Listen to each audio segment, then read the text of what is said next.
Barangay LS 97.1. 97.1. O tayo ay forever.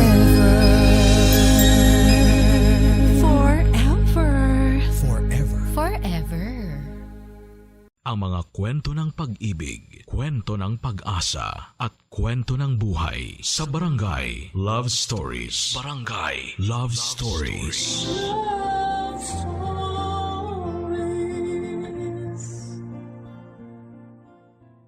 Mga kapuso, nasusukat ba ang pag-ibig? Paano malalaman kung tama lang o sobra na at nakakasira na? May mga taong hindi masukat ang pagmamahal dahil ito ay umaapaw at lumalampas pa sa karaniwan. Madalas ang ganitong pagmamahal ay nakakabuti para sa atin at kung minsan naman ito ay nakakasama. Aling pag-ibig ba ang sapat para sa iyo? Dear Papa Dudut, K-pop. Ito ang tawag sa akin ng mga katrabaho kong Pinoy kapag nagbibiruan kami.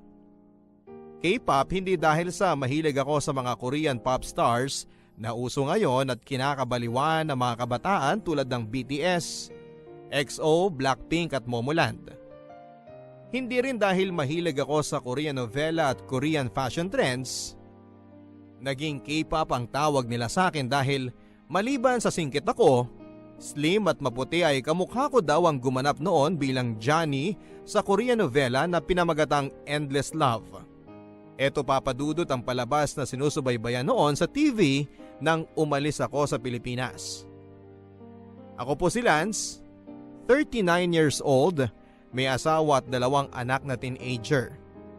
Pareho kaming nurse ng misis ko at kami ngayon ng pamilya ko ay currently nakabase sa California.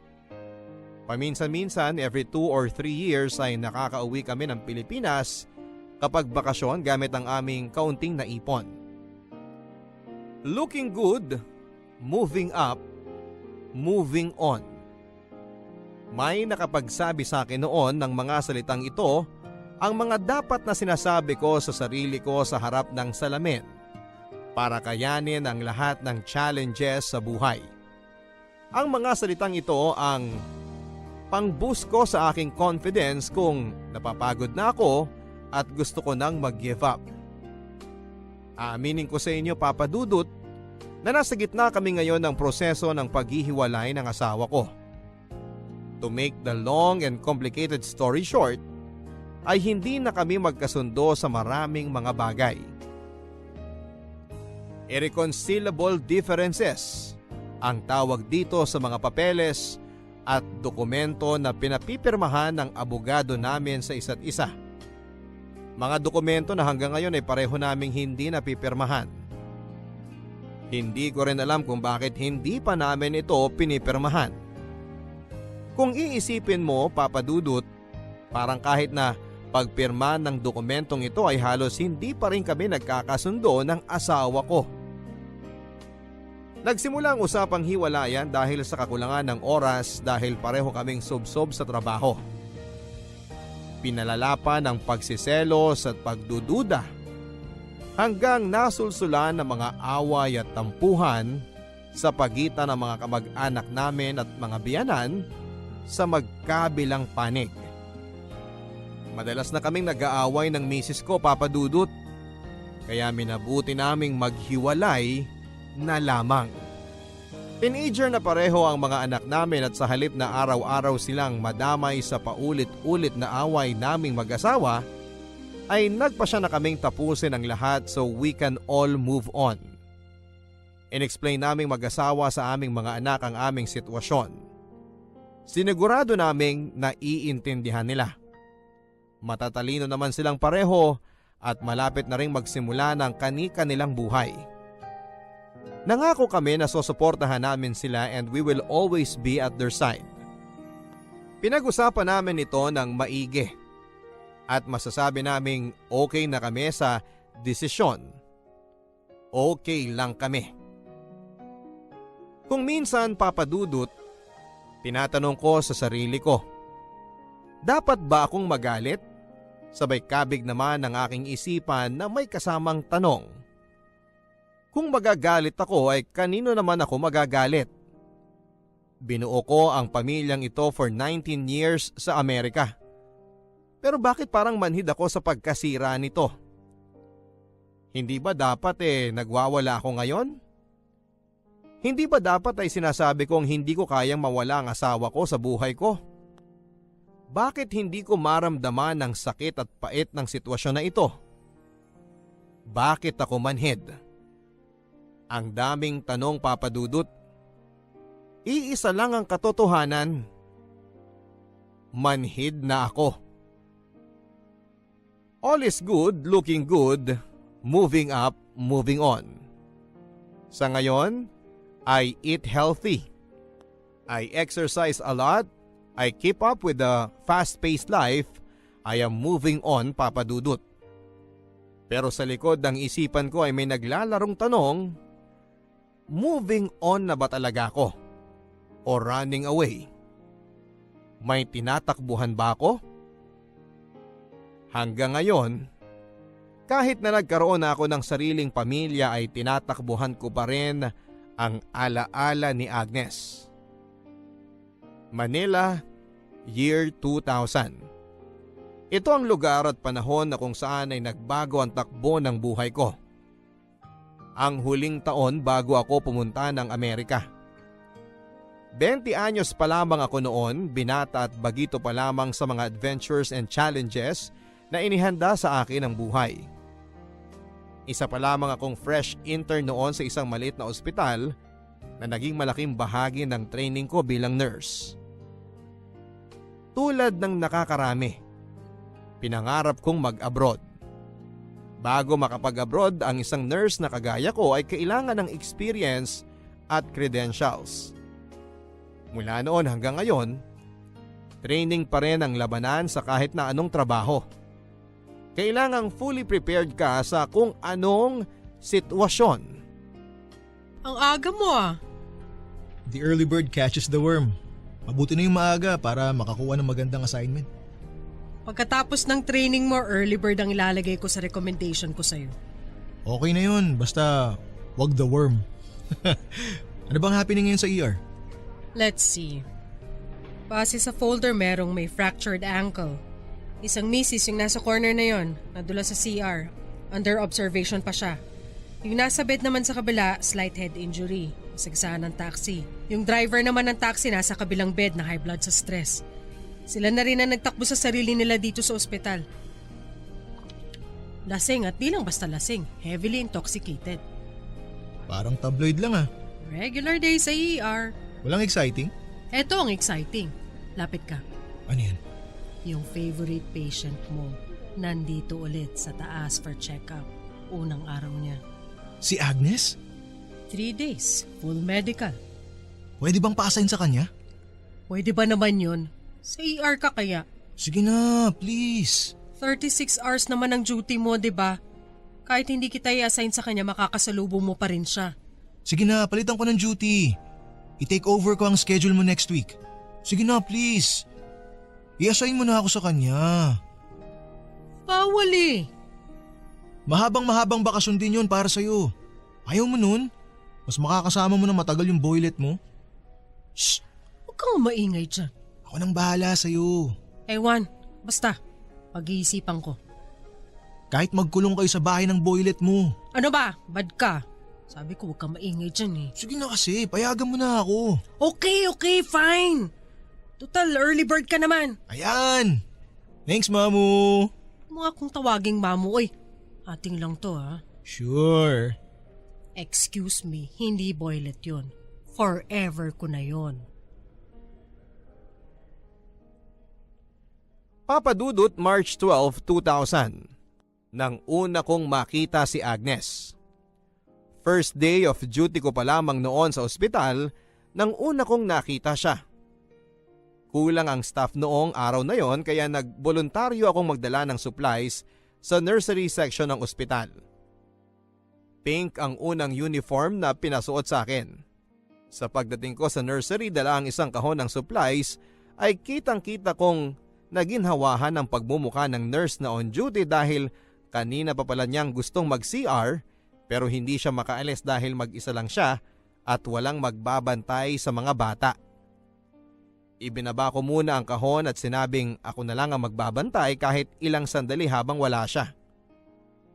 Nagpasalamat ang nurse at dali-daling nag-excuse para pumunta ng CR na nasa dulo pa ng floor. Naiwan ako ng ilang minuto kasama ang 4 na sanggol na mahimbing na natutulog sa nursery. Tahimik sa nursery room.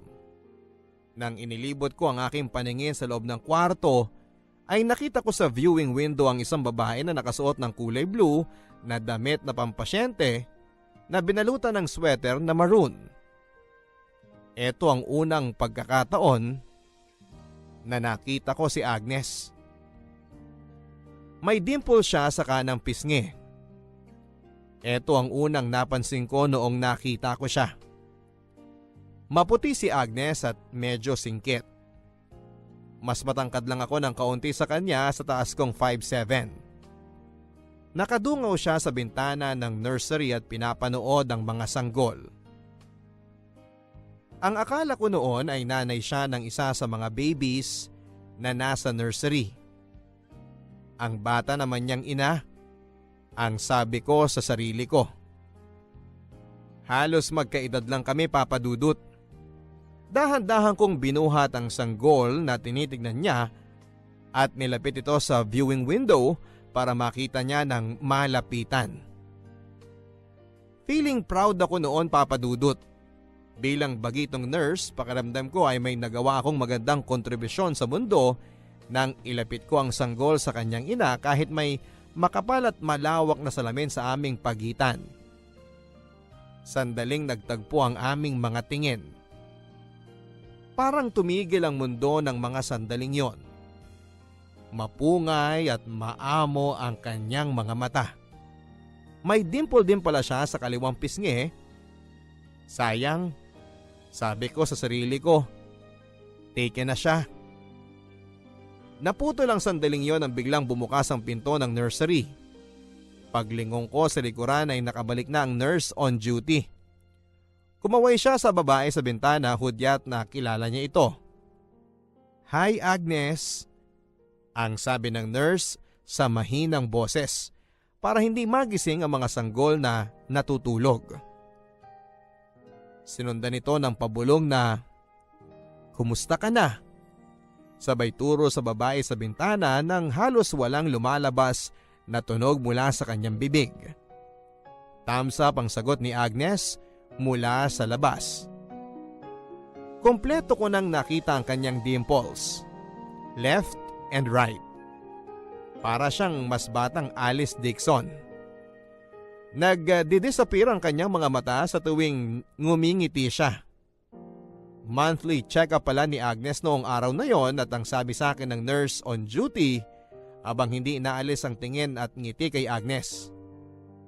"Hindi siya ang nanay ng bata. Magtanong ka kasi. Huwag kang basta-basta."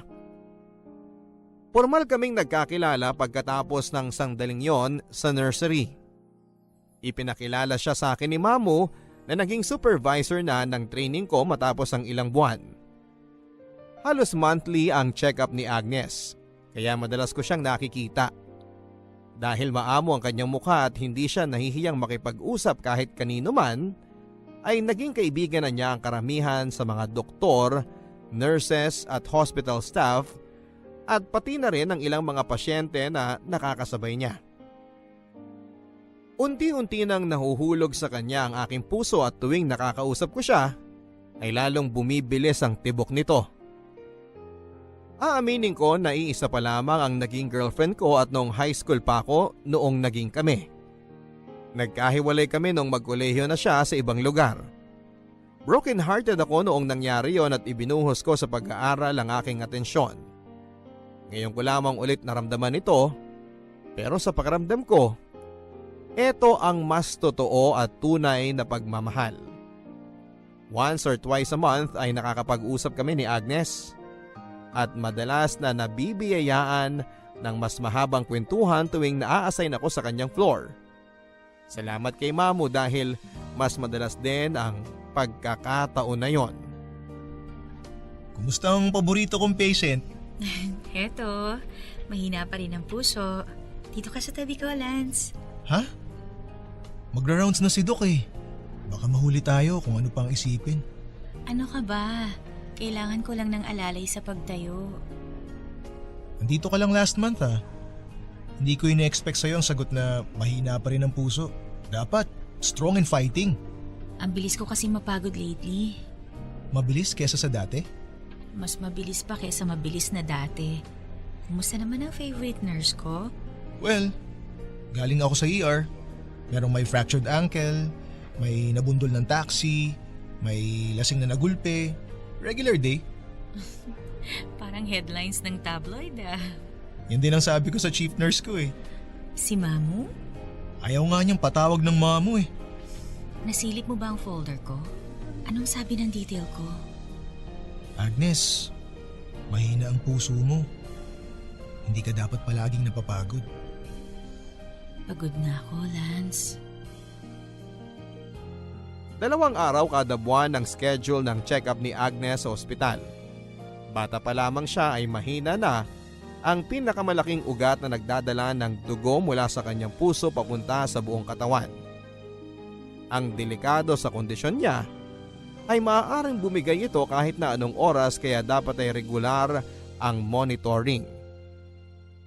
Hindi maiging makapaglabas ng dugo ang kanyang puso kaya nahihirapan itong magtrabaho ng maigi. Mode of lifestyle ang cause nito para sa karamihan. Sa madaling sabi ay bunga ng pagpapabaya sa katawan. Kay Agnes naman, pinanganak na siyang may ganito. Sa madaling sabi, hindi niya kagustuhan.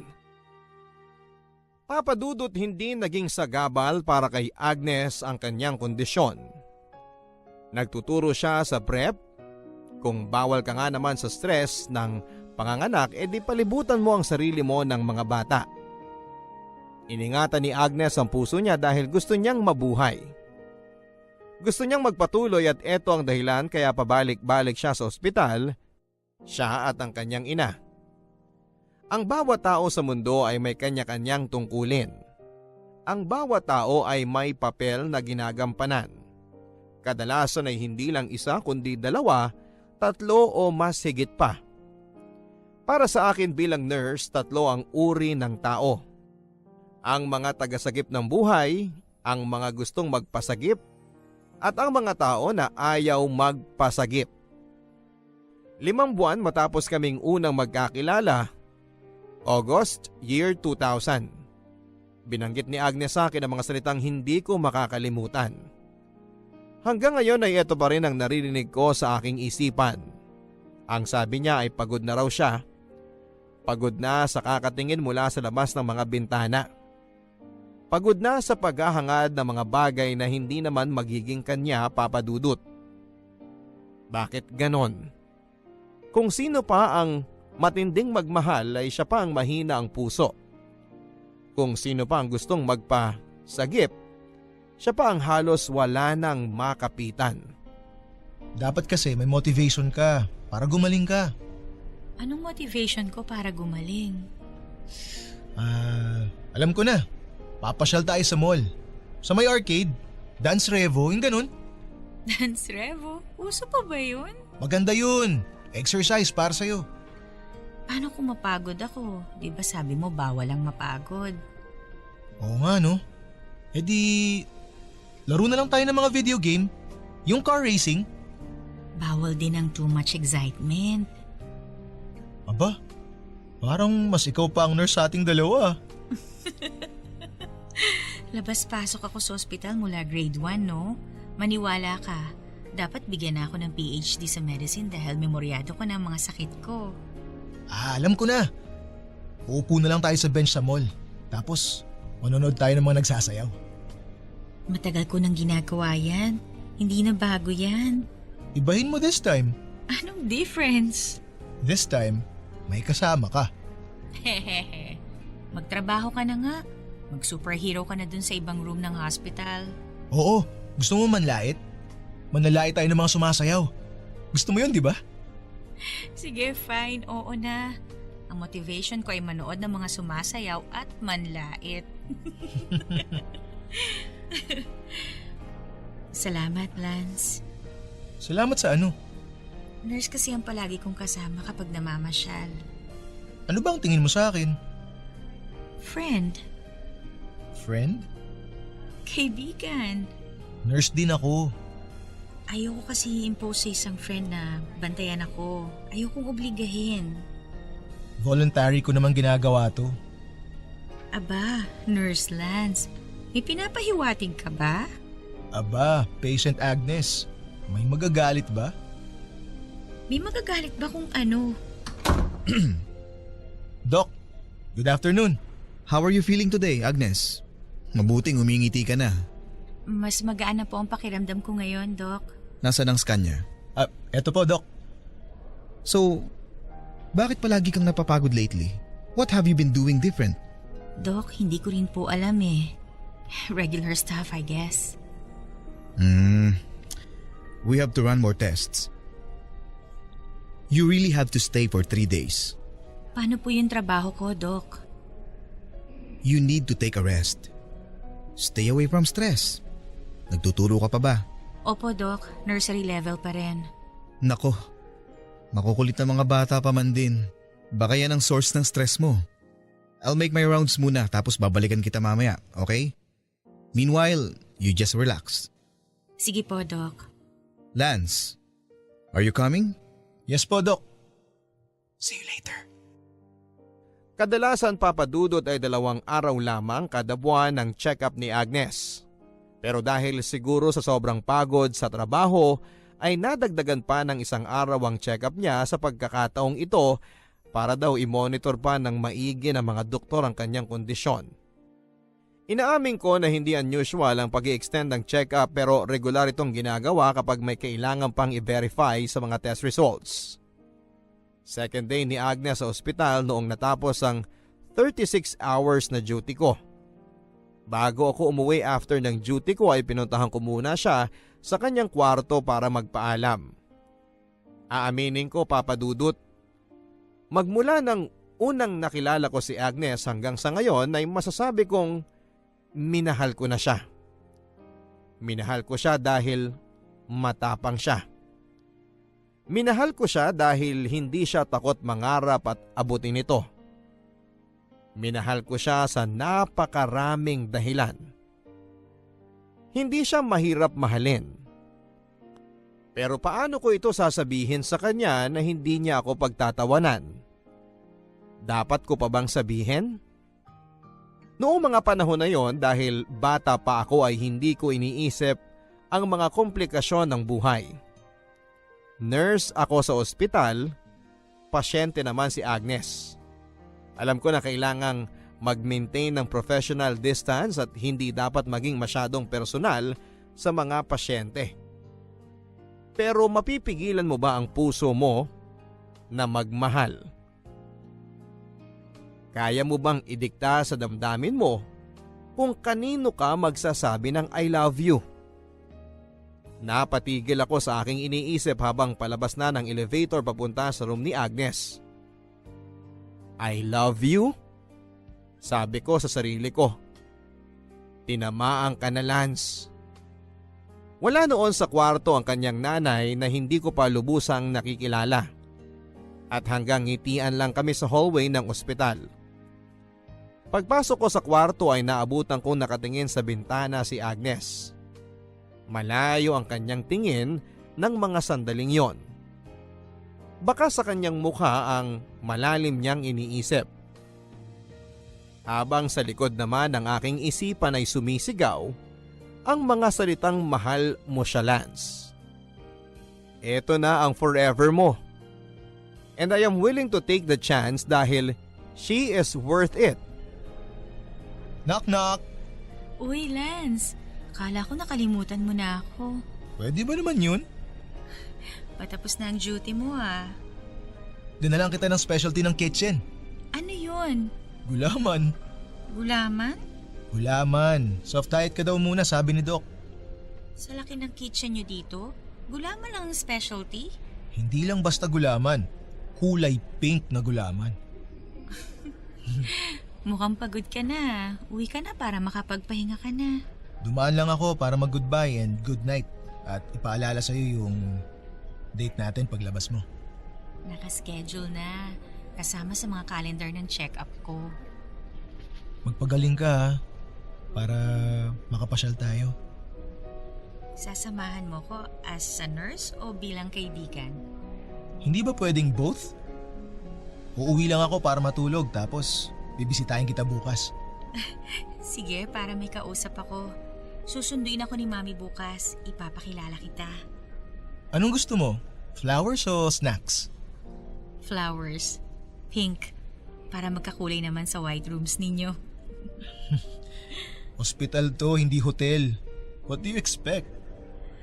Flowers. Pink. Tanong lang, kapag off-duty ka at pupunta ka dito, naka-uniform ka pa rin ba ng puti? Ma'am Agnes, ano po sa off-duty ang hindi nyo gets?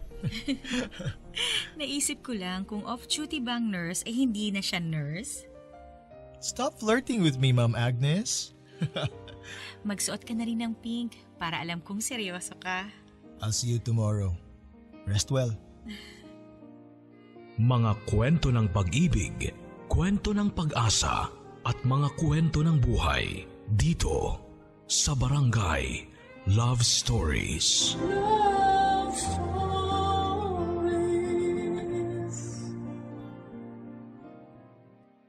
Alas 7 na ng gabi nang makarating ako sa aming boarding house, Papa Dudut. Naligo muna ako bago matulog. Aagahan ko ang pagising, ang sabi ko sa sarili ko, para mabili ang bulaklak na bilin ni Agnes. Dahil bukas ko siya bibisitahin. Sabay sa pagtulog ko ng gabing yon, Papa Dudut, ay ang pagdaloy ng mga alaala ng kanyang ngiti noong paglabas ko ng kanyang kwarto sa ospital. Sabay sa pagtulog ko ang hangad na sana dumating na ang bukas. Sa panaginip ko, dala ko ang mga alaala noong una naming pagkikita at kung paano naging instrumento ng pagkakakilala namin si Mamo. At noong araw na bitin ang staff ng ospital.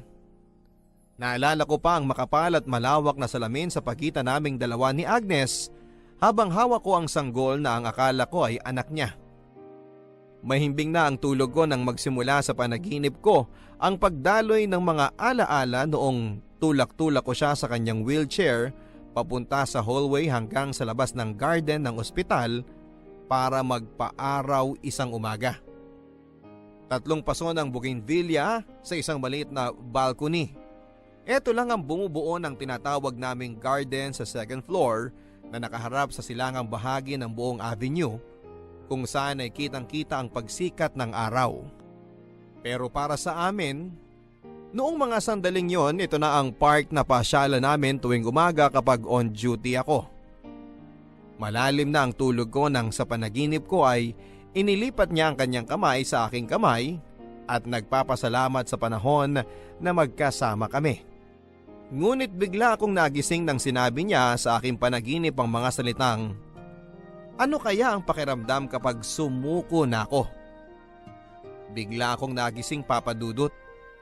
Balisang-balisa sa aking kama. Bumangon ako at uminom ng isang baso ng malamig na tubig sa kusina ng aming boarding house. Pagtingin ko sa aking relo, alas 5 na ng umaga. Naka-10 oras din ako ng tulog. Ito ang pangatlo at huling araw ni Agnes para sa kanyang check-up. Pagkatapos nito ay nakaschedule na siyang i-release. Naalala ko pa yung araw na yon. Maaga akong nagising, naligo at nagbihes. Hindi ako nag-aagahan dahil plano ko siyang saluhan para sabay kaming kumain. Papunta ako sa palengke para maghanap ng pink na bulaklak na bagay para sa kanya. Pagdating ko doon, ang daming pink na rosas. Bibilhin ko na sana ang inaabot ng tindera na isang ready-made bundle, pero nakita ko ang isang balde ng mga hindi pa nakataling rosas. Sa halip na bibili ng ready-made, Ako na lang ang gagawa ng bouquet para espesyal. Kaunti lang din naman ang dagdag na bayad. Nakasuot din ako ng pink na t-shirt noon as requested. Pero hindi ako nakahanap ng buong kulay na pink, kaya pink na lang na may blue stripes ang sinuot ko na regalo pa sa akin ng nanay ko nung nakaraang birthday ko at hindi ko pa nasusuot. Papadudot, panahon na ng tag-ulan noon. Alas 10 na ng umaga pero makulimlim pa rin at medyo umaambon nang makarating ako sa ospital. Oh, bakit nandito ka? Bumibisita lang. Dadalan ko ng bulaklak si Agnes. Ha? Pink daw ang sabi niya. O ito, pink. Hindi mo ba alam? Ang alin?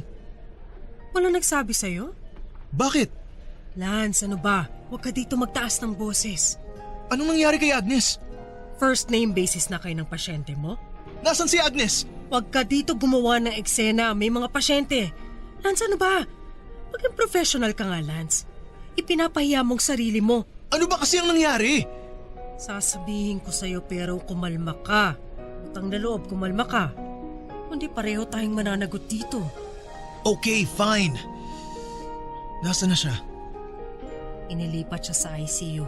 Inatake siya kagabi. Yun lang ang alam ko. Hey, yun lang ang alam ko kasi professional ako. Read between the lines. Hindi ako duty sa floor niya. Dito ako sa ER tulad mo. Dito ka sa ER. Hindi ako naka-duty ngayon. Hindi ka pwedeng pumasok doon, Lance. Bawal ang bisita. Pagdating ko sa ICU ay nakita ko si Agnes. Tahimik siyang nakahiga. Ang daming aparato ang nakakabit sa kanya. Habang nakatayo ako sa labas ng kanyang kwarto, nakadungaw sa selyadong bintana, mahigpit ko pa ring hawak ang dala kong mga bulaklak para sa kanya. Bumabaha ng magkahalong kaba, takot at pag-aalala sa isipan ko. Sa buong panahon na magkasama kami, bakit hindi ko naisip ni minsan na pwede pa ring mangyari ito? Ang sabi ko sa sarili ko, siguro dahil feeling ko ay superhero ako na kaya kong sagipin kahit sino na gustong magpasagip. Pero kapag ayaw magpasagip, sasagipin ko ba? Lumapit ako sa salamin.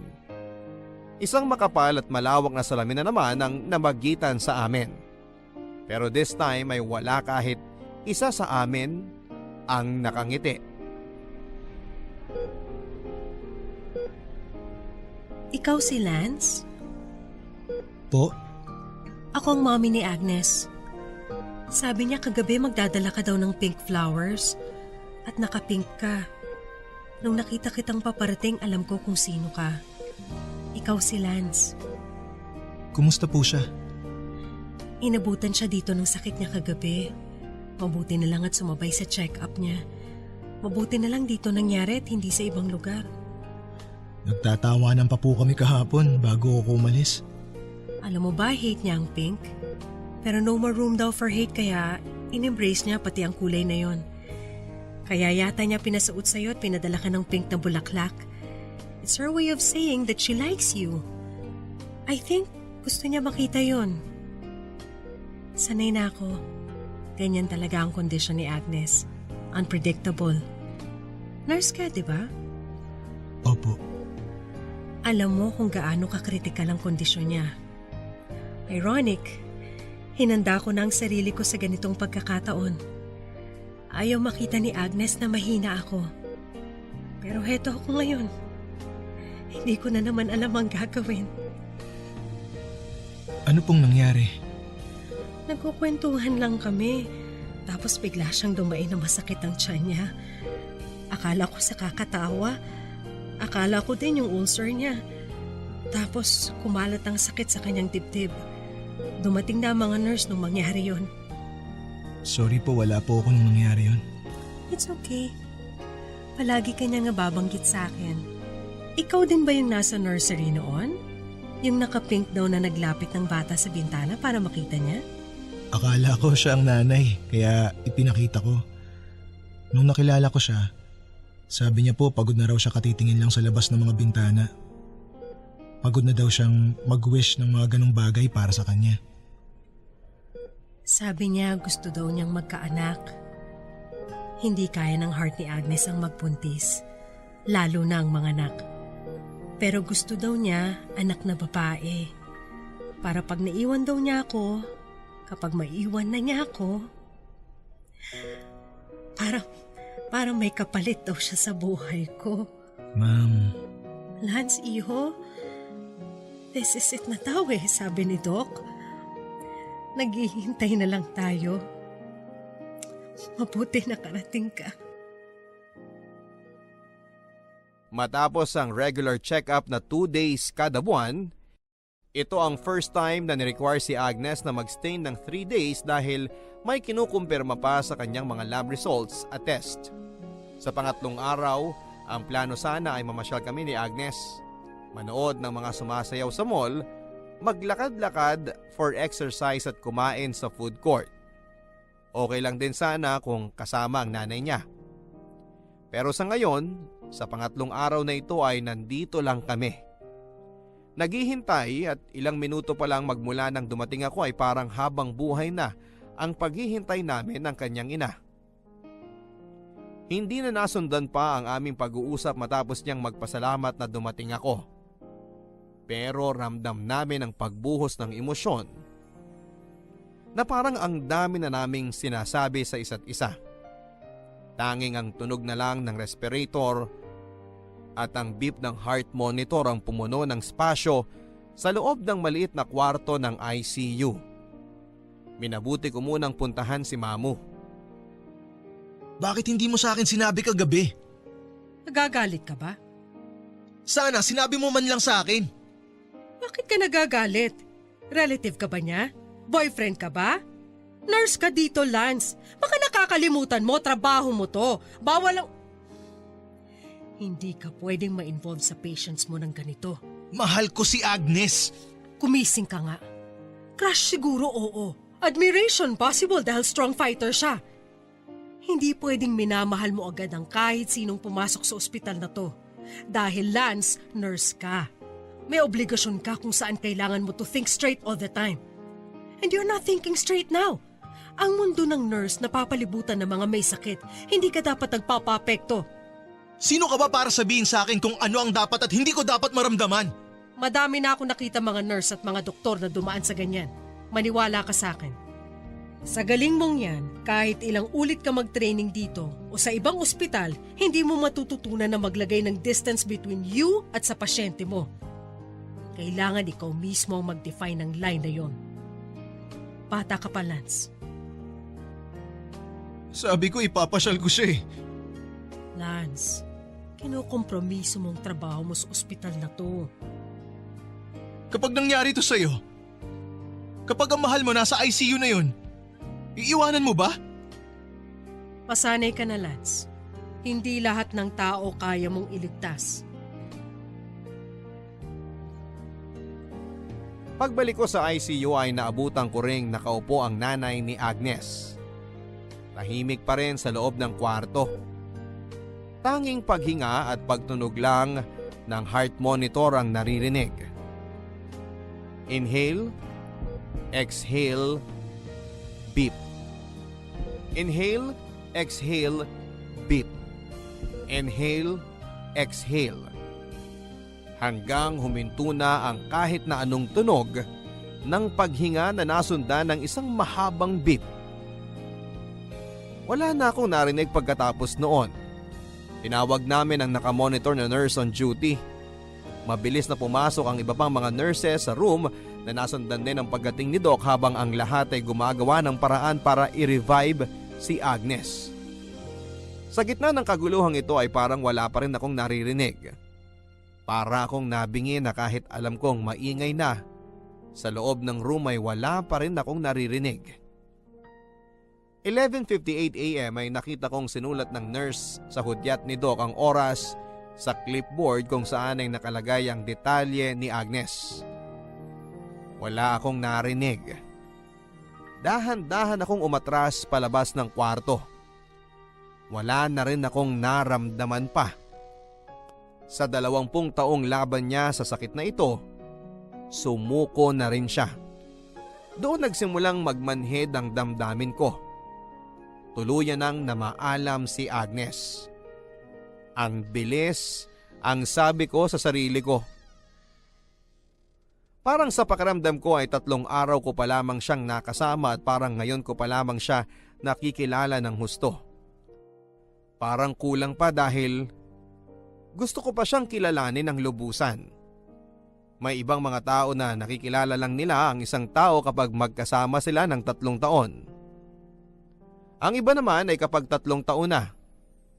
Ilang buwan pa lamang kaming magkakilala ni Agnes pero parang buong lifetime na ang panahong kasama ko siya kaya naman parang ang pakiramdam ko ay isang buong lifetime ang nawala sa akin ng araw na yon. Halos 1 linggo ang lamay. Maraming nagpunta mula sa ospital, mga doktor, nurses, hospital staff, mga kamag-anak, mga kaibigan at mga estudyante at mga magulang nila. Pati ang ibang mga namumukhaan kong naging pasyente ay bumisita dahil naging kaibigan nga ni Agnes ang lahat.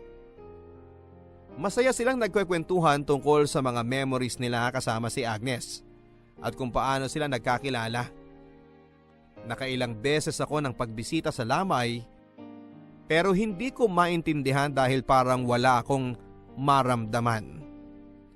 Makalipas ang 1 linggo, inilibing na si Agnes. Pagkatapos nito at nang umuwi na halos lahat ng nakilibing ay saka lamang kami nakapag-usap ng kanyang ina. Salamat sa pag-aalaga mo sa anak ko. Salamat din po na hinayaan niyo akong makilala ang anak niyo. Hindi tama ang ganito. Hindi dapat magulang ang naghahatid sa kanyang anak sa libingan. Obligasyon ng anak yun. Ang obligasyon ng magulang ay magsilang, magpalaki, magpaaral at mag-alaga ng mga apo. Dapat nilalampasan ng anak ang buhay ng kanyang magulang. Tita, ayaw po ni Agnes na nakikita kayong ganyan. Baka magkasakit po kayo. Pagpasensyahan mo na ako. Tama ka. Ayaw din ni Agnes na nakikita akong ganito. Okay lang naman po pero pagkatapos niyong mailabas, balik ulit. Go, go! Natutunan ko po yan kay Agnes. Makikita pa ba kita? Sana po. Para makapagkwentuhan pa po tayo tungkol kay Agnes. Pero nag-apply po ako sa Canada. Malaki po ang demand para sa mga nurse doon. Looking good. Moving up, moving on. Opo. Tandaan mo yan palagi. Na-realize ko yan lately na ugali pala namin ni Agnes yan. Every time pagkatapos magkasakit ni Agnes, kapag gumaling na siya, humaharap kami sa salamin and we say, looking good, moving up, moving on. Looking good. Moving up. Moving on. Paano ko mamahalin ang isang taong nasa ala-ala ko na lamang? Dumiretso ako sa ospital pagkatapos ng lamay para kolektahin ang mga gamit ko mula sa locker. Nagpasalamat din ako kay Mamo dahil yon ang huling araw ko sa ospital. Habang naglalakad ako papalayo, saka lamang nagsimula ang aking pagluluksa. Itinago ko ang galit at pagdadalamhati sa lakas ng pag-ulan ng mga panahon na yon dahil simulan na ng panahon ng bagyo. Ikinubli ko ito sa lakas ng hangin at sa ingay ng pagbuhos ng ulan. Doon ko lang nalaman, habang buhay kong mamahalin ang isang ala-ala. May mga tao na ang problema nila ay love life. May mga tao na ang reklamo nila ay hindi pinapansin ng mga type nila. May mga tao na ang problema lamang ay ang kawalan ng komunikasyon. May mga tao naman na ang problema ay kakulangan ng panahon. Sa mga problemang ito ay bumibigay na agad ang damdamin nila. Ako, paano ko pa siya mayayakap? Hindi na. Taong 2001 nang ma-approve ang mga papeles ko at tumuloy na ako papunta sa Canada. Ito muna ang naging first destination ko noon bilang nurse kung saan ay 3 taon din ako nagstay. Dito ko na nakilala si Virgie na kapwa kong nurse at naging asawa ko. Pinilit kong kalimutan si Agnes pero hindi ko magawa. Palaging laman siya ng aking alaala. Paano ko nga ba makakalimutan ang lahat ng yon? Second year namin sa Canada nang pinanganak namin ang aming panganay. Nang makita ko siya at mahawakan, nang yakapin ko siya sa harapan ng asawa ko, saka ko lang finally nasabi sa sarili ko na looking good, moving up and moving on. Taong 2004 nang lumipat kami sa California at dito na nagsettle down. Dito na rin pinanganak ang aming second child. Inaamin ko, Papa Dudut, nag-move on ako pero hindi ko na naibalik ang dati kong pakiramdam. Nagmanhid ang damdamin ko at natakot akong ibigay ang aking buong sarili kahit may mga anak na ako. Paano ba nasusukat ang pag-ibig? Paano ba nasusukat ang bawat tibok ng puso? Ang sabi ng iba, depende sa mga aparato na kinakabit sa katawan mo. Ang sabi naman ng iba, depende sa haba ng pagsasama ninyo at meron din namang mga nagsasabi na depende sa higpit ng yakap, sa dami ng luha, sa lakas ng tawa. Noong nakaraang buwan ay muli kaming nag-usap ni Virgie. Pinag-usapan namin ang aming sitwasyon, ang lagay ng mga bata at ang paghahatian ng mga ari-arian.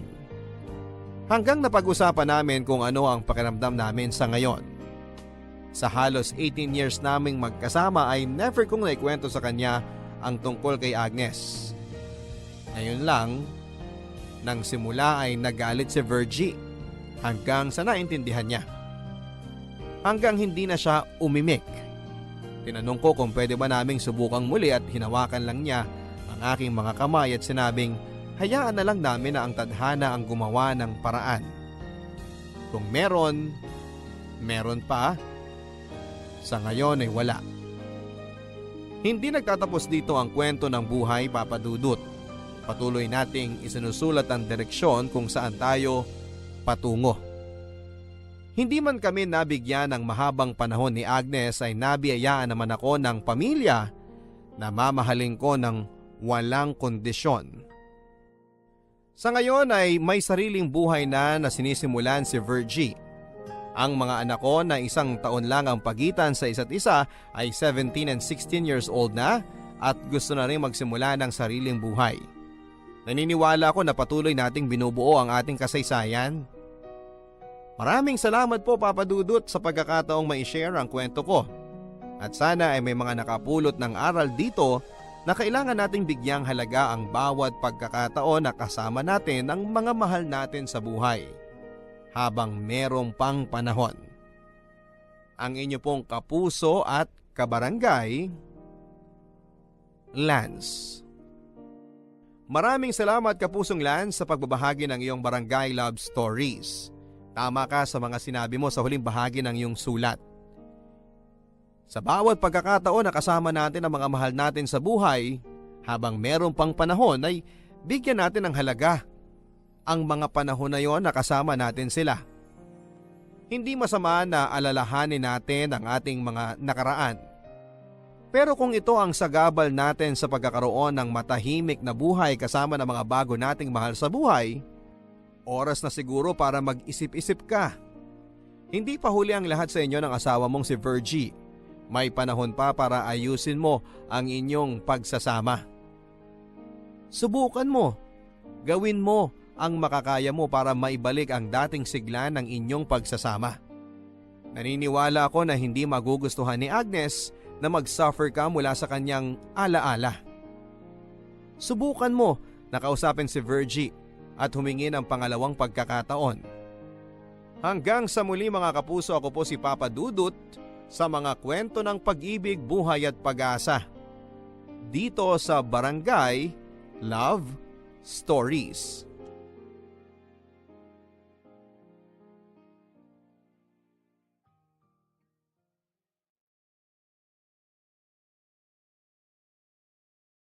Barangay LS 97.1. 97.1. O tayo ay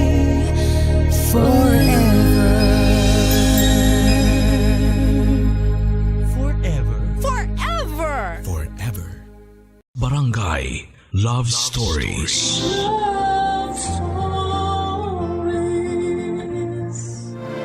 Lahat ng tao ay dumaraan sa pagsubok sa buhay. Ngunit mas doble ang ating kalbaryo kapag mahal natin sa buhay mismo ang may kagagawan ng mga paghihirap natin. Ikaw, kabarangay, meron ka bang kalbaryong pinagdadaanan sa ngayon?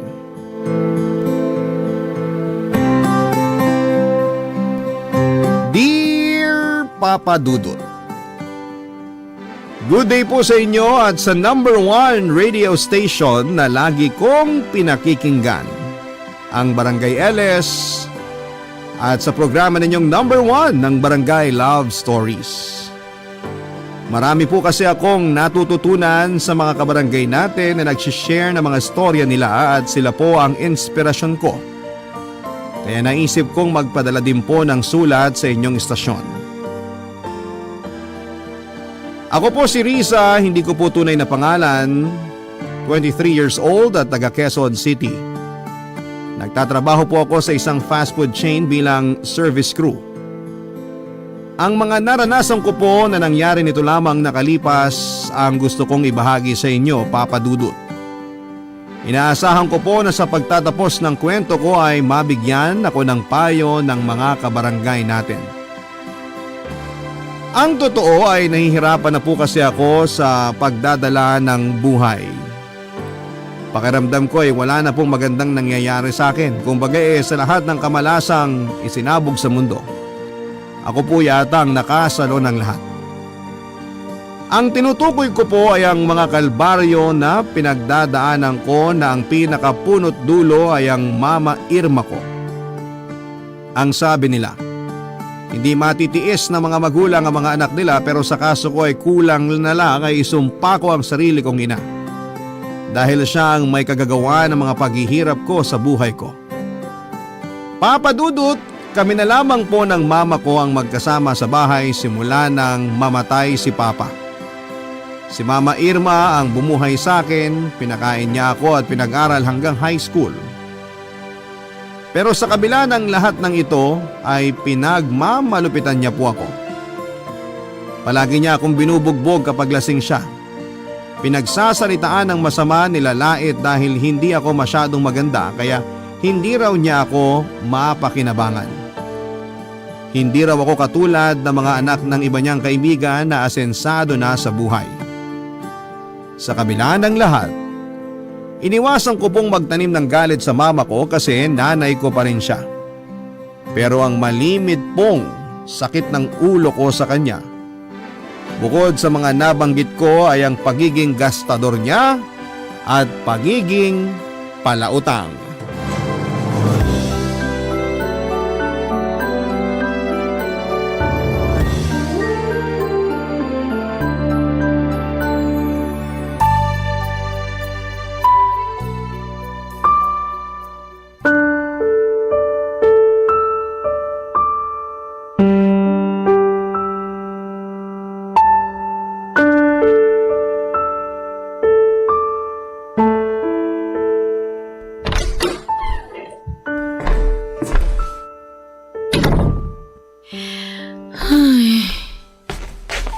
Oh, Nak!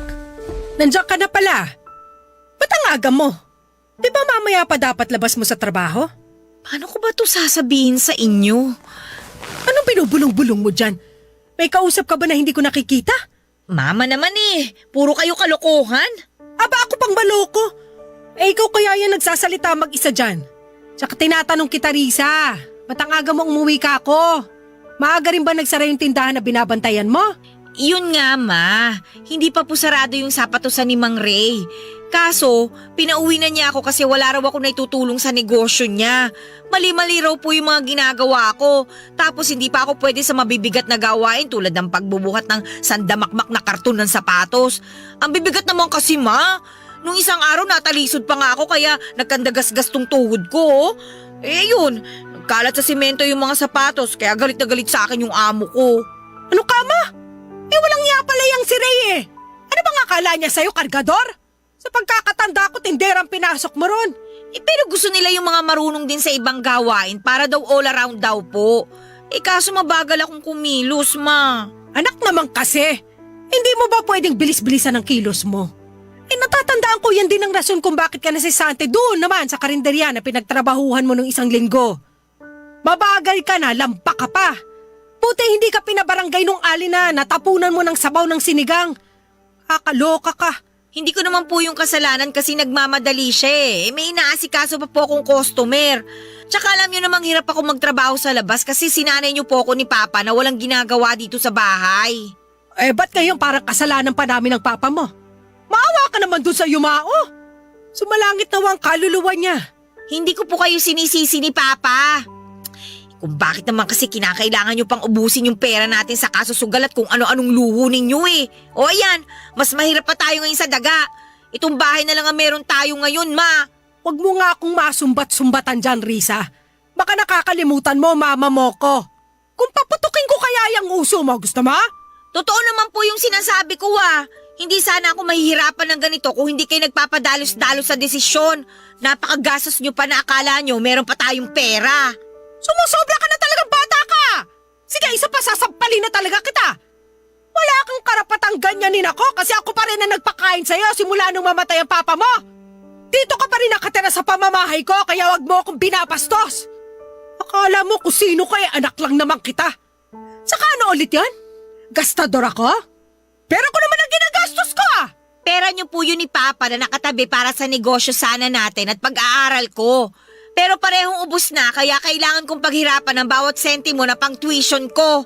Natural! Malaki ka na! Matuto ka kasi magbanat ng buto! Hindi habang buhay kaya kitang buhayin! Baka nakakalimutan mo tumatanda rin ako! Bukas makalawa hindi na ako makakalakad ng diretsyo kasi nirarayuma na ako! Tsaka ayaw mo nun?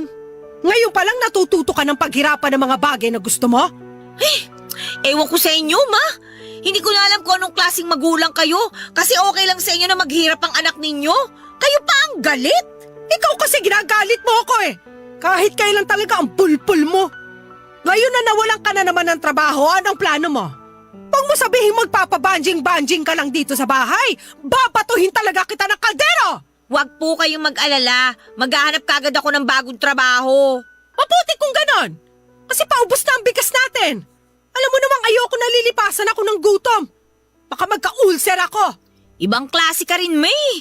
Wala na nga kayong pambili ng pagkain. Nakuha niyo pang gumanyan. Mahimik ka na! Babatukan talaga kita! Kahit kailan sakit ka sa ulo ko!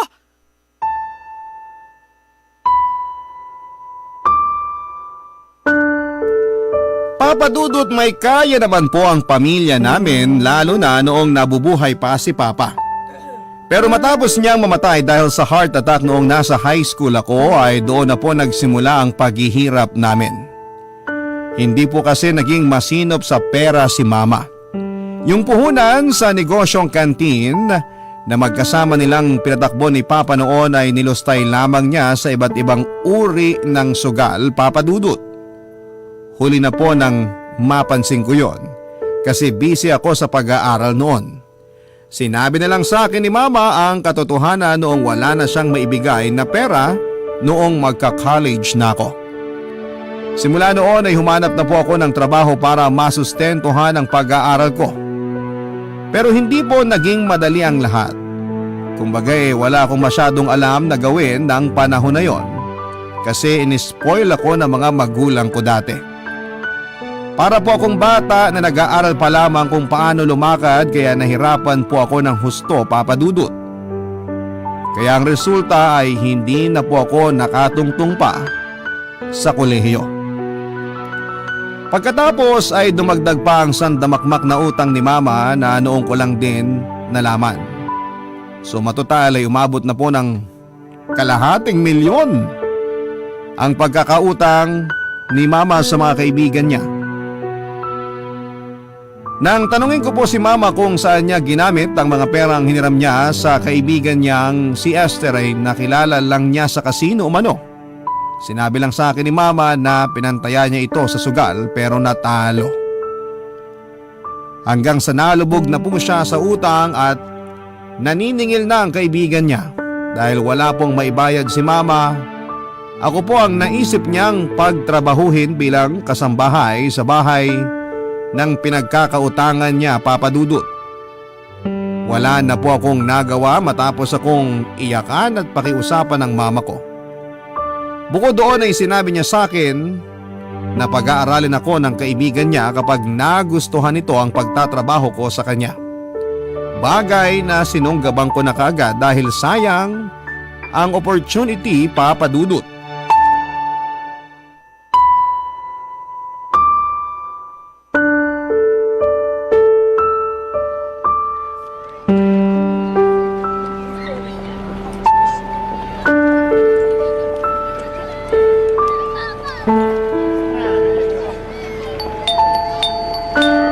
Tagal namang lumabas nun.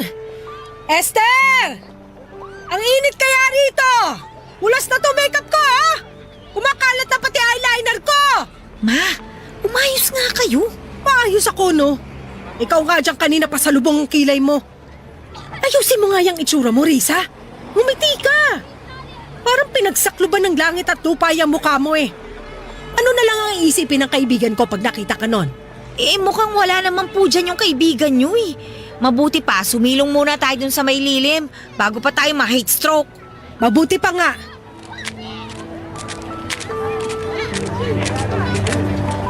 Ay, buti na lang may malilim dito. Matutusta na ako kakatayo dun sa tapat ng gate nila.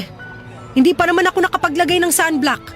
Paano na lang pag na-damage ang skin ko? Ay, nako, Mama. Oo, ayan ka na naman. Nakasimangot ka na naman. Sabi ko ayusin mo yung itsura mo. Mukha kang tambakol. Grabe naman po kayong magsalita eh. Kung ako mukhang tambakol, ano pa kayo? Mama ko kayo, Ma. Malamang magkamukha tayo. Ako lang yata mukhang tambakol na nag-i-skincare. Ma, muwi na lang tayo. Ano? Namasahe tayo papunta rito tapos uuwi lang din pala tayo. Baliw ka na ba? Baka natutulog lang ang tita Esther mo. Hayaan mo't magdo-doorbell ulit ako. Mamaya na po. Ano ba kasing problema mong bata ka? Di ba nag-usap na tayo? Opo kaso nag-aalangan po ako eh. Bakit ka ba nag-aalangan? Hindi ka naman kakainin ng buhay dyan. Mangangatulong ka lang naman. Ayaw mo nun, dyan ka sa mayamang bahay na yan magtatrabaho. Mukhang di aircon ng loob ng mansyon nila, puputi ka. Ma, hindi naman po kayo maayos kausap eh. Ako pa talaga ang hindi maayos kausap eh. Kanina bago tayo umalis sa bahay, kamo excited kang pumarito. Tapos wala pa nga, atras ka na. Risa naman! Kaso alam niyo naman na wala akong masyadong alam sa pangangatulong. Baka isang araw pa lang, palayasin na ako ni Tita Esther. Hindi ka palalayasin nun. Mabait yon. Pinautang nga niya ako eh. Tapos, pinatalo niyo lang sa kasino kaya nalubog kayo. Mama naman eh. Minamalas lang ako nun. Ilang beses ko bang dapat sabihin sa inyo na tigilan nyo na yung pagsusugal? Kasi wala namang mabuting na idudulot yan sa atin. Tingnan nyo, walang-wala na tayo. Kasi lahat ng pera natin, pati yung puhunan ninyo sa negosyo ni Papa, inaubos na. Kinakailangan nyo pa magbenta ng mga gamit natin para may pambayad kayo sa mga pinagkakautangan ninyo. Tapos ngayon, gusto nyo akong magtrabaho sa bahay na yan para mabawasan yung utang nyo sa may-ari? Nasaan ang hustisya, Ma? Mabagal ang hustisya rito sa Pilipinas kaya wag mo nang hanapin. Tsaka puro ka reklamo. Anak lang kita, mama mo ko. Ako pa rin na nagdala sa'yo ng 9 na buwan sa tiyan ko. Kung alam ko lang nasasagutin mo ako at susuwayan, di sana binigti na lang kita sa pusod mo noon. Manaman eh. Basta. Tigilan mo na ang pag-iinarte mo kasi ako pa rin ang masusunod. Ayaw mo nun? Natutulungan mo ang mama mo na makabayad sa mga utang niya. Tsaka nangako sa akin ng tita Esther mo na tatratuhin ka niya ng maayos kaya huwag ka mag-alala. Matyaga yun. Tsaka nak, Alam mo ba na kapag natuwa sa'yo yun, makapag-araling ka pa? Diba? Pangarap mo magkolehiyo? Ano nga yung kursong gusto mo? Basta mahal yun kaya hindi natin afford. Ayusin mo lang pagtatrabaho mo, makakalibre ka sa pag-aaral mo. Oh, ano? Ayos ba? Magtiwala ka lang sa mama mo. Huwag ka nang sumimangot dyan, pumapangit ka Teka, magdo-doorbell lang ulit ako. Papadudot, marami pong negosyo ang pamilya ni Tita Esther at meron silang malaking kumpanya sa Maynila kaya napakayaman po nila. Natatandaan ko pa nga na manghang-mangha ako noong unang beses akong nakatungtong sa bahay nila. Pero nakapagtataka na walang katulong doon bukod sa akin. Full-time housewife po kasi si Tita Esther, bali ang mister lamang niya ang busy sa pagpapatakbo ng business nila samantalang siya ang nag-aasikaso sa bahay nila. Kaya nga po naging hands-on siya sa akin lalo na kapag tinuturuan niya ako sa mga gawaing bahay na gagawin ko sa kanila. Aminado po ako na nahirapan si Tita sa pagtuturo sa akin kasi may pagka-slow ako. Pero hindi nagtagal ay nagamay ko rin naman ang mga gawaing bahay.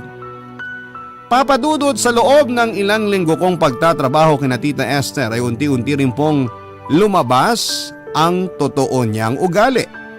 Sabihin na natin na hindi siya ganon kabait na klase ng tao lalo na kapag mainit ang ulo nito at ako ang madalas niyang pagbuntungan ng galit niya.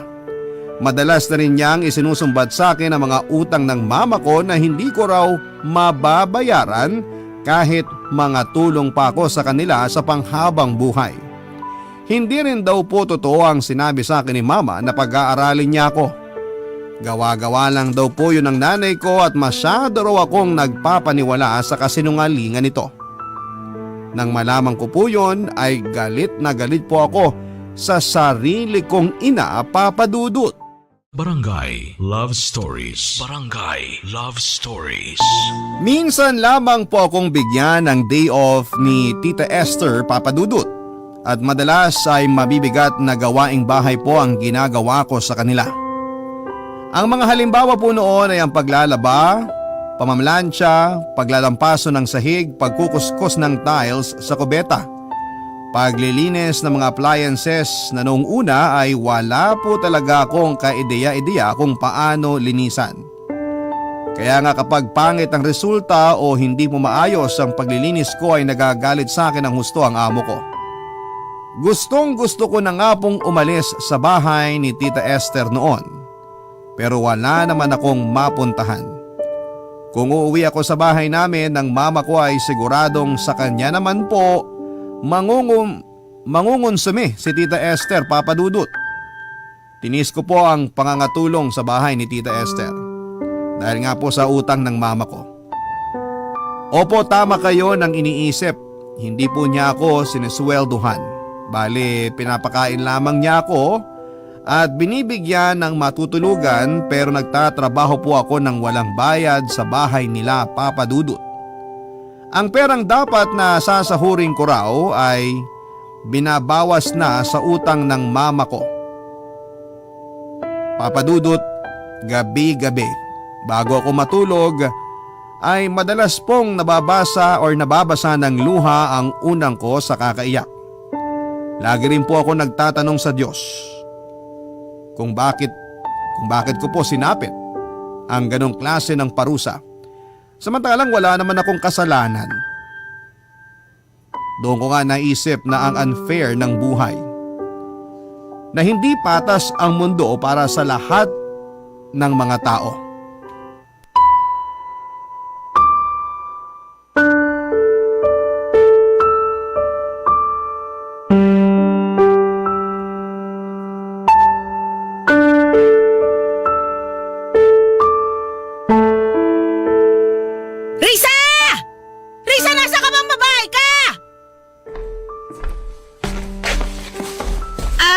Galing po ako sa banyo, tita.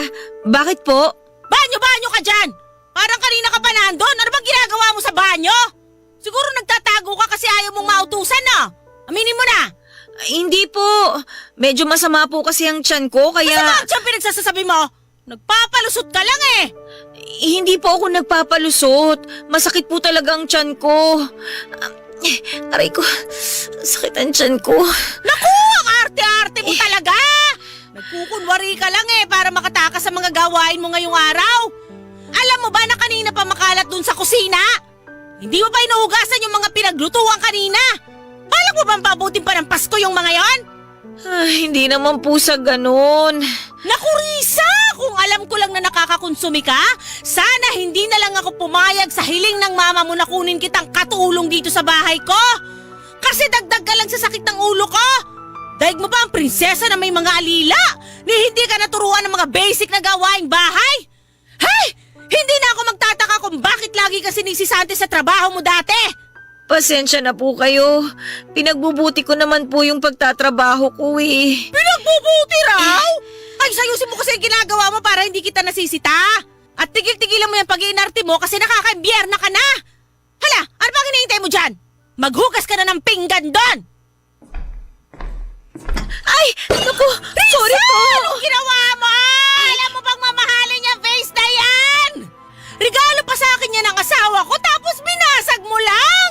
Hindi ko po sinasadya. Sorry po. Hindi sinasadya? Eh kung hindi ko rin kaya sadyay, nasa bunutan ka! Aray ko! Tama na po! Aray ko! Aray ko! Nasasaktan po Binasag ako! mo mamahaling base ko? Kala mo palalampasin ko lang yon? Aray ko! Napaka-disgrasyada mong babae ka!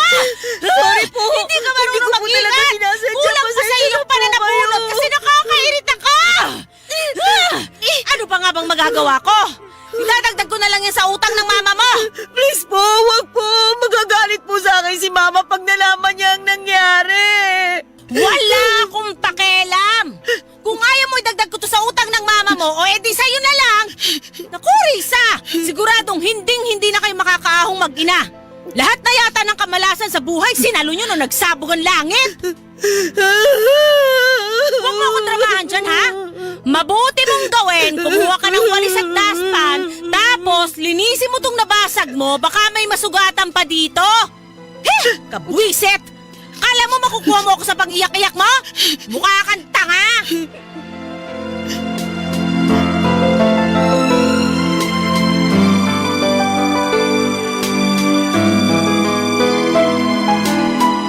Papadudot bagaman hindi yun ang unang beses na sinaktan ako ni Tita Esther ay hindi ko pa rin po magawang masanay sa mga pagmamalupit niya.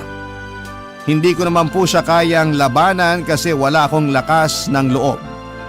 Bukod doon ay tinatakot ako ni Tita Esther na ipapakulong niya ang mama ko kapag tinakasan ko siya kaya nagtiis na lamang ako sa poder niya habang nagpapaalipin sa kanya. Wala rin naman akong mapagsumbungan ng kamag-anak at kaibigan dahil lahat sila ay naglaho na parang bula nang mamatay ang papa ko at magsimulang malulong sa sugal si mama. Sinusubukan ko naman pong tulungan ng sarili ko sa pamamagitan ng pagsusumbong kay mama at pagmamakaawa sa kanya na kunin na ako sa bahay nila Tita Esther. Kaya nga lang, laging sinasabi sa akin ng mama ko na magtiis na lamang daw muna ako kasi sa pagtagal ay babait din ang amo ko at makukuha ko rin ang loob niya. Baka nga raw pamanahan pa ako kapag nagtiyaga ako sa pagtatrabaho sa bahay nila. Hanggang isang beses. Nagbago po ang tipikal kong araw nang umuwi sa bahay nila Tita Esther ang anak niyang si Harry para magbakasyon. Na noon ay nagdo-dorm sa Maynila habang nag-aaral. Approachable po si Harry, papadudot at hindi mahirap pakisamahan.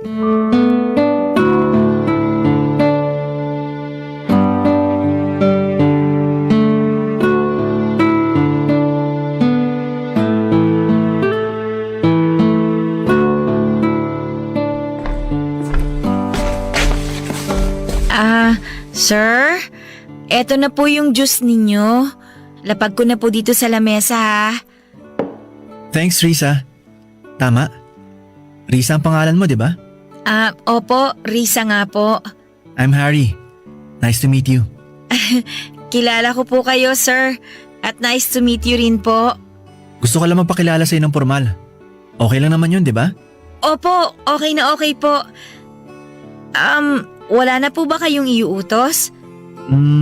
Wala na. Thanks. Sige po, balik na po ako sa kusina. Wait, may ipapagawa pala ako sa'yo. Ano po yun? Samahan mo ako rito. Ho? Narinig mo ako, Risa. Sabi ko, samahan mo ako.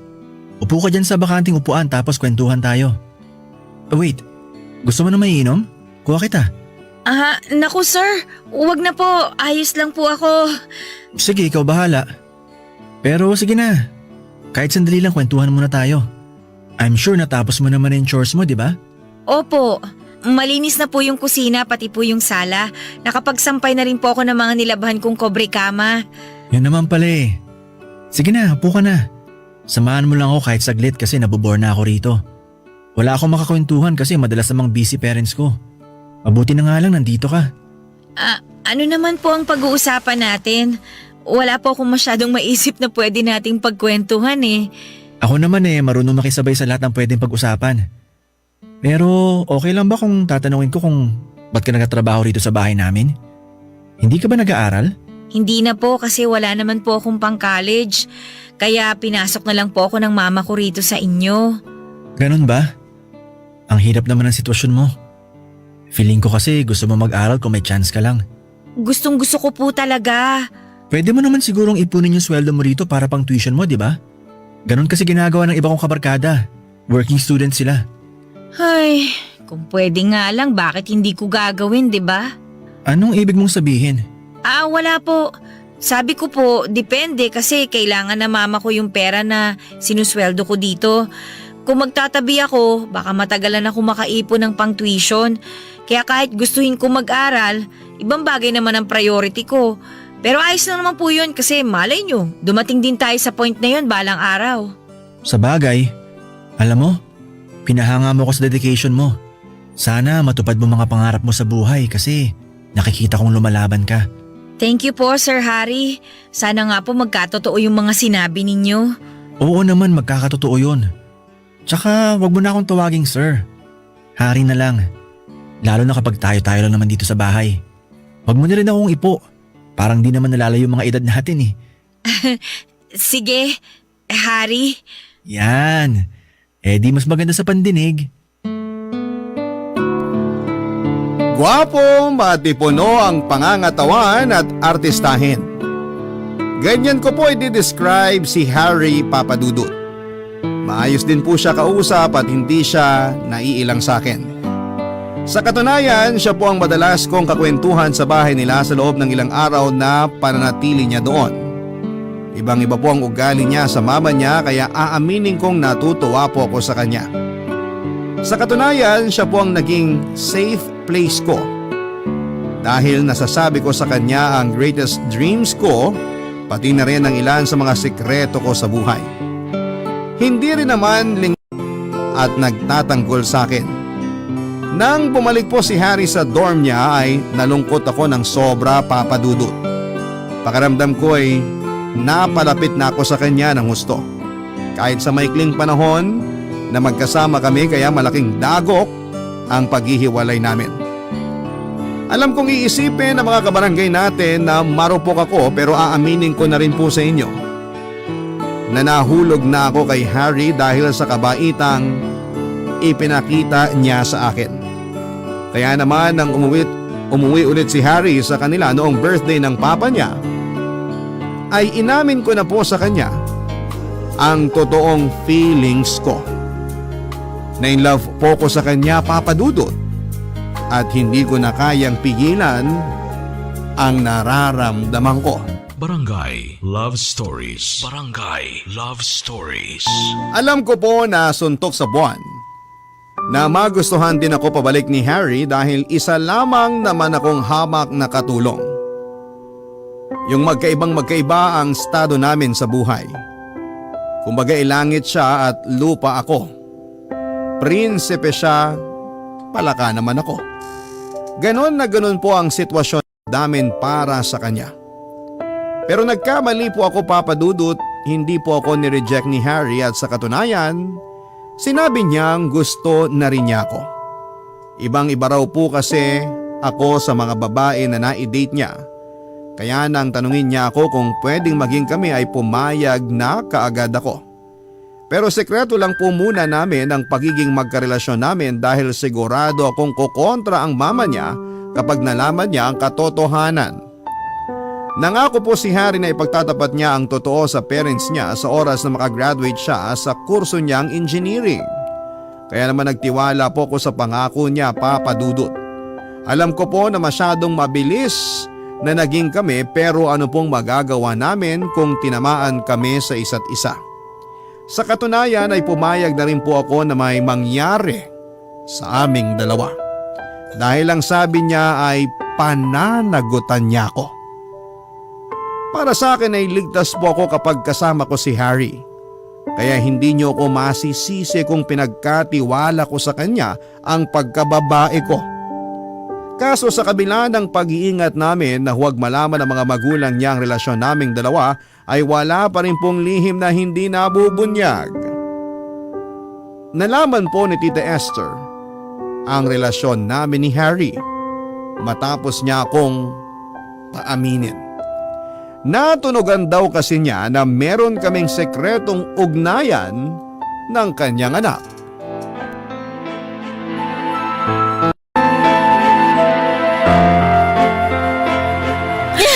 Malandi ka! Tatanggalin ko tong buhok mo! Bitiwan niyo po ako, tita! Please! Nasasaktan po ako! Masasaktan ka talaga kasi haliparubi ka! Mantakin mo ba naman? Nakuha mo ba talagang akitin ang anak ko? Paano ka nabuntis ka ni Harry, ha? Ayoko magkaroon ng apo sa katulad mo! Ma! Ma, bitawan niyo po si Risa! Harry! Tulungan mo ako! Anong tulungan? Hindi naman kita kinakatay dyan, ah! At ikaw naman, Harry, sabihin mo nagsisinungaling lang tong ilusyonadang to! Totoo ba na girlfriend mo siya? Ma, ano eh? Bali, Huwag mo sabihin totoo! Lintik ka talaga, Harry! Wala ka bang diri sa katawan? Buti hindi bumula bibig mo sa babaeng to! Ay, naku, babae ka! Anong pinakain mo sa anak kong bruha ka? Siguro ginayuman mo siya, no? Wala po akong ginagawa sa anak ninyo! Hindi ko po siya ginayuma! Makiusap po, Harry! Bitawan niyo po yung buhok ko! O, ayan! Hoy, pakawalang babae! Hindi ako naniniwala na hindi mo ginayuma tong anak ko! Paano siya nagagusto sa'yo eh? Isa ka lang namang hamak na muchacha! ma, please! Huwag niyo na pong saktan si Risa! Wala naman siya ginagawa sa inyo eh! Anong wala? Napakalaki ng kasalanan ng nanay ng babaeng to sa akin! Tapos dagdag mo na rin tong malanding to! Alam mo bang ang laki-laki ng utang nilang mag-ina sa akin? Baka nga pati buhay nila kulang na kulang pa para pambayad! Ganito bang klase na babae ang gusto mong makatuluyan? Mag-isip-isip ka nga, Harry! Naturoy nga ka nag-aaral pero hindi mo ginagamit ang ulo mo! Ma! Ikaw, Risa, hindi ko akalain na makati ka rin pala. Hula ako iniisip mo. Kapag nakuha mo ang anak ko, matatakasan mo ng pagbabayad sa utang yun ng nanay mo, no? Tama ako, di ba? Sumagot ka! Sagot! Hindi po! Isa! Mahal daw! Lokohin mo lelang mo! Harry! Sabihin mo sa mama mo yung totoo! Sabihin mong hindi ako nagsisinungaling na mahal mo ako! Risa, sorry, pero... Harry naman! Nangako ka sa akin, di ba? Nangako ka na pangangatawanan mo ako! Oo, pero akala ko kaya ko. I'm sorry, Risa. Nagbago ng isip ko. Hindi kita kayang panindigan. Kaya mabuti pa maghiwalay na lang tayo. Harry! Anong iniiyak-iyak mo dyan? Manahimik ka nga! Kita mo na? Hindi ka talaga mahal ng anak ko! Masyado ka lang ilusyonada! Akala mo naman mabibilog mo ang mga ulo naming mag-ina pero diyan ka nagkamali! Pinatuloy na nga kita sa pamamahay ko, pinakain, pinagbigyan ng hiling ng nanay mo para lang makabayad siya ng utang sa akin, tapos ganyan lang ay gaganti mo? Bakit kasi imbis na paglilinis ng kubeta ang dapat ay nasikaso mo, yang kakatihan mo ang inuna mo ahas na tutuklaw sa akin pagdating ng araw? Lumayas ka! Kapal ng mukha mo! Umuwi ka na dun sa nanay mong walang kwenta!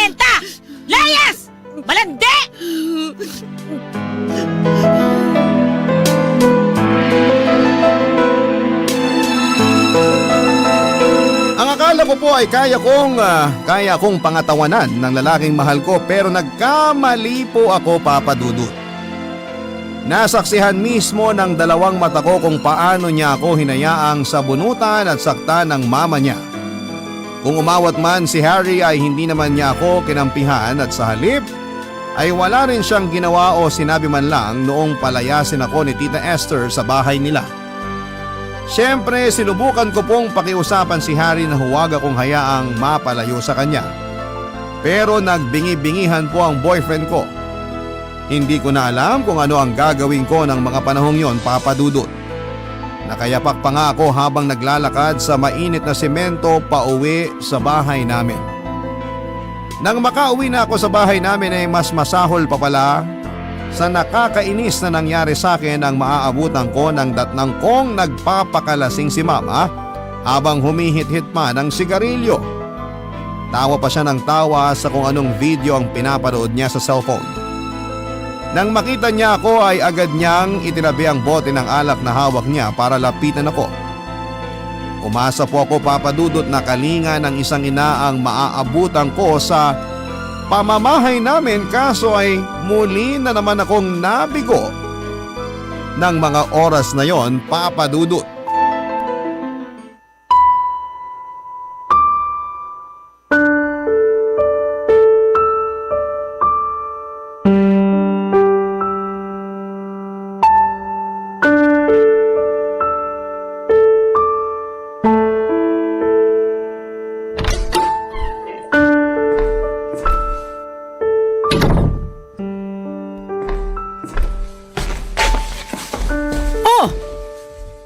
Ginagawa mo rito, Risa?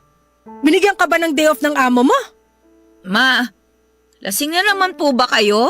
Oo, hindi. Teka, tanong ko ang sagutin mo.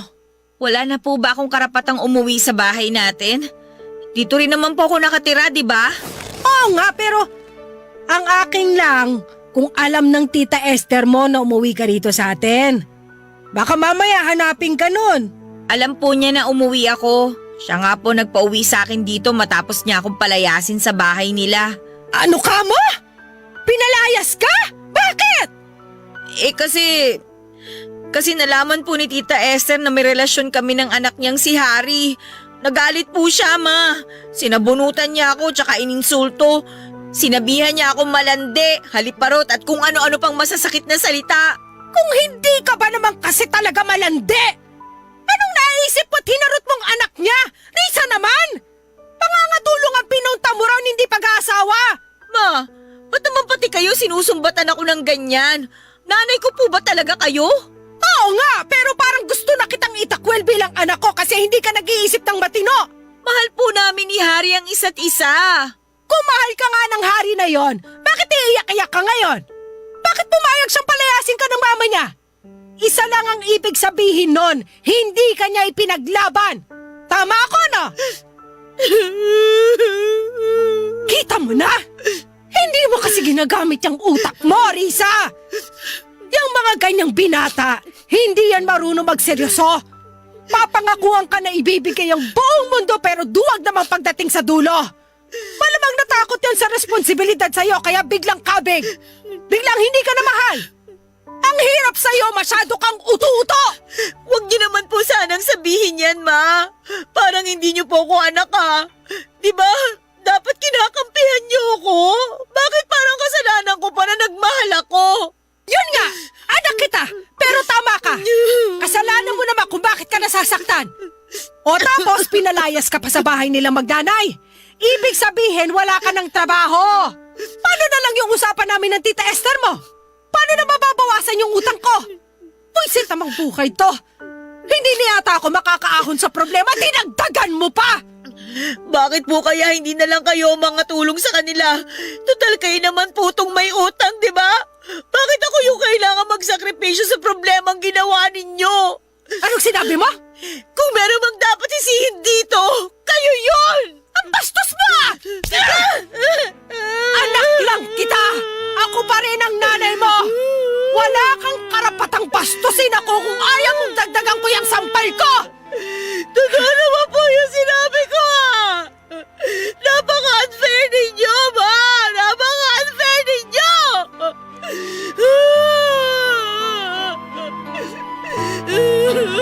Dudut, muntik na po akong sabunutan ni Mama ng sandaling yon pero tumakbo na ako papunta sa kwarto ko at nagkulong doon.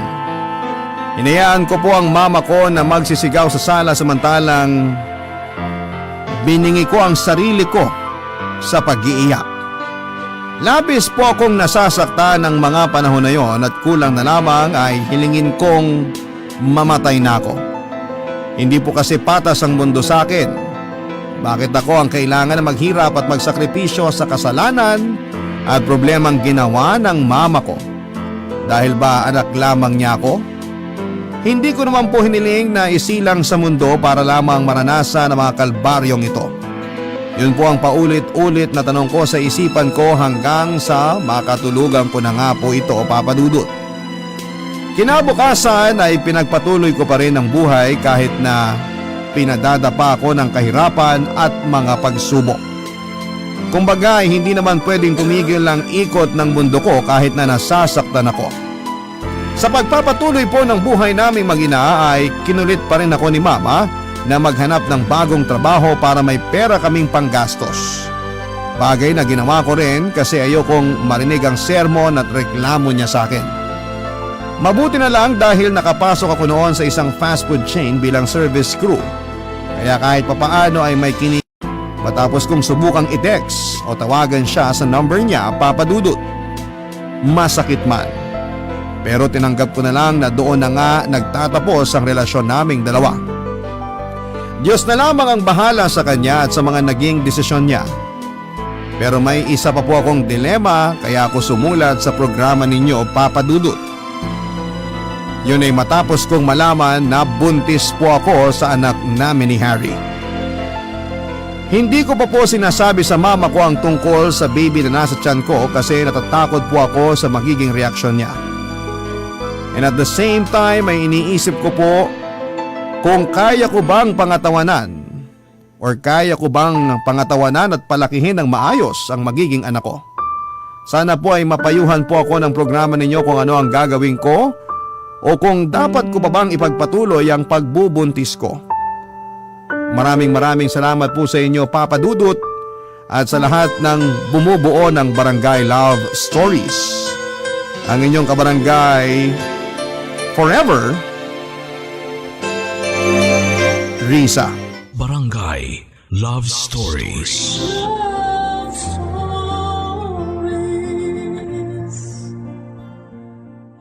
Barangay LS 97.1. 97.1. Number 1. Forever!